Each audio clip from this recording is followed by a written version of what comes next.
کا فدیہ ہے ایک غریب کو 2 ٹائم کا کھانا کھلانا، یا 2.25 کلو گندم بعض علماء کے نزدیک اور بعض کے نزدیک 2.25 کلو گندم۔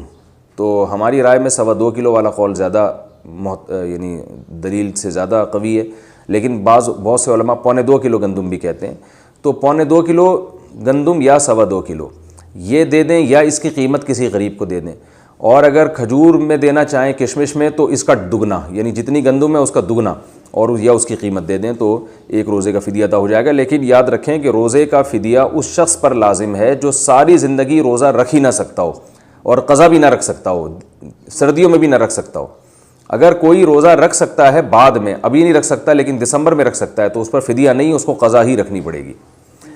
کیا روزہ دار ناک میں وکس لگا سکتا ہے؟ روزے دار کا ناک میں وکس لگانا کیسا ہے؟ محمد آصف پونے انڈیا، پتہ نہیں پونے انڈیا کیا ہے، اب تک تو پورا انڈیا ہی ہم سن رہے تھے۔ خیر، ناک میں وکس لگانا اس لیے جائز نہیں ہے کہ اس کے خطرات ہوتے ہیں کہ وکس کے ذرات آپ کے حلق میں پہنچ جائیں۔ تو صرف ناک میں وکس لگانے سے تو روزہ نہیں چھوٹے گا، لیکن اس کے خطرات چونکہ پورے موجود ہیں کہ اس کے ذرات سانس کے ذریعے حلق میں جائیں، اس لیے اس عمل کو بہرحال ناجائز کہا جائے گا۔ روزہ کس چیز سے کھولیں؟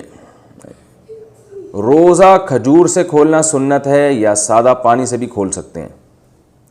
نیز شربت سے کھولیں تو کیا حکم ہے؟ تہذیب صاحب بھائی، آپ جس چیز سے روزہ کھولیں آپ کی مرضی ہے، کھجور سے بہتر ہے، سادہ پانی سے بھی بہتر ہے، حدیث میں ترغیب ہے اس کی، لیکن آپ جس چیز سے چاہیں کھولیں جو آپ کو اچھا لگے۔ حج نہ ہونا علامت قیامت، کیا حج کا نہ ہونا علامت قیامت میں سے ہے؟ مظفر احمد کشمیر سے، حج کا نہ ہونا یقیناً قیامت کی علامات میں سے ہے، مگر کورونا کی وجہ سے حج کا نہ ہونا کا قیامت کی علامت سے کوئی تعلق نہیں ہے۔ وہ جب اسلام دنیا میں کمزور ہو جائے گا، بیت اللہ کو ڈھا دیا جائے گا، اور ایسے وقت میں جو حج ختم ہوگا وہ یعنی قیامت کی علامت ہے۔ کسی انتظامی معاملے کی وجہ سے اگر گورنمنٹ پابندی لگا دیتی ہے حج کرنے پر، جیسے ایک بیماری پھیلی ہے، وبا پھیلی ہے، اس بیس پہ اگر پابندی لگاتی ہے تو یہ والا حج رکنا علامت قیامت میں سے نہیں ہے۔ تراویح پڑھائے جانے پر زکوٰۃ سے ہدیہ دینا، جو مرد کسی مولوی کے پیچھے تراویح کی نماز پڑھتے ہیں، ان کو جو ہدیہ اپنی دلی خوشی سے دیتے ہیں کیا وہ زکوٰۃ کے پیسوں سے دے سکتے ہیں؟ ثنا سلیم کراچی سے۔ تراویح کی اجرت حرام اور ناجائز ہے، بالکل یہ ذہن میں رکھیں۔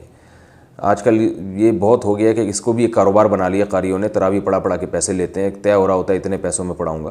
تو اس لیے جو بھی تراویح پڑھانے کے لیے قاری حافظ آ رہا ہے، آپ اس کو پہلے بتا دیں کہ ہمارے ہاں تراویح پڑھانے میں ثواب کے علاوہ کچھ بھی نہیں ملتا، صرف ثواب ملے گا اور 1 روپیہ بھی نہیں ملے گا آپ کو، اور اس کو اچھی طرح سے مایوس کر دیں۔ تو پھر بھی اگر وہ پڑھا رہا ہے تو اس کا مطلب مخلص ہے۔ پھر ختم قرآن پر اپنی خوشی سے کسی کو کوئی بھی ہدیہ دینا چاہے تو گورنمنٹ کی طرف سے بھی کوئی پابندی نہیں ہے، اللہ کی طرف سے بھی پابندی نہیں ہے، تو اس میں اگر وہ زکوٰۃ کا مستحق ہے تو زکوٰۃ بھی دے سکتے ہیں اس کو، زکوٰۃ کا مستحق نہیں ہے تو ویسے ہی کوئی گفٹ دے دیں، لیکن اس رسم کو بہرحال ختم کرنا چاہیے کیونکہ یہ ایک بزنس بن چکا ہے۔ اللہ تعالیٰ عمل کی توفیق عطا فرمائے۔